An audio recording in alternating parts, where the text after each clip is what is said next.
तो फोर्स मतलब पुश या पुल, या तो हम खींच रहे हैं या हम धक्का मार रहे हैं। तो ये मतलब जब बच्चा एकदम पूरी तरीके से समझ जाता है तब उसके लिए आगे भी आसानी हो जाती है। तो एक तो मीनिंग समझने वाली बात है, और दूसरी दिक्कत तो सबसे बड़ी आती है वो है ट्रांसलेशन की। जब हम लोग एक भाषा से दूसरी भाषा में चीज़ों को ट्रांसलेट करते हैं तो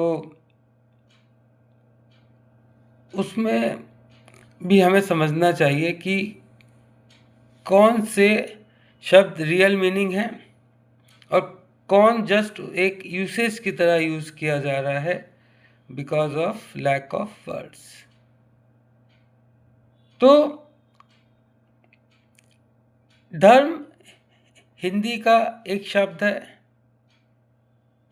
और रिलीजन इंग्लिश का एक शब्द है। अब धर्म को इंग्लिश में रिलीजन ट्रांसलेट कर दिया गया, लेकिन अगर हम यूसेज से देखें, पितृधर्म, मातृधर्म, पुत्र धर्म, अब इसको इंग्लिश में ट्रांसलेट करें, फादर्स रिलीजन, मदर्स रिलीजन, हाँ, ये सन्स रिलीजन, तो ये फिट नहीं बैठता। और धर्म का सही मतलब जो है वो ड्यूटी है। वो तो जब रिलीजन आया, जब संपर्क हुआ, तो हमने भी धर्म कह दिया कि ये दूसरे धर्म के हैं। उधर से भी ये समझा गया, क्योंकि भाषा अलग थी, कि ये भी जो है मजहब है या रिलीजन है।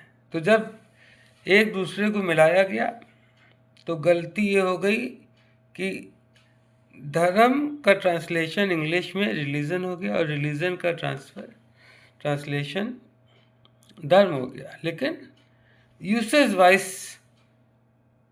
अगर देखें तो father's religion, mother's religion, son's religion, ये तीन अलग अलग नहीं हो सकता। तो आज के बाद से धर्म इज द ड्यूटी, ये आप लोग समझिए और दूसरों को भी बताइए। धन्यवाद।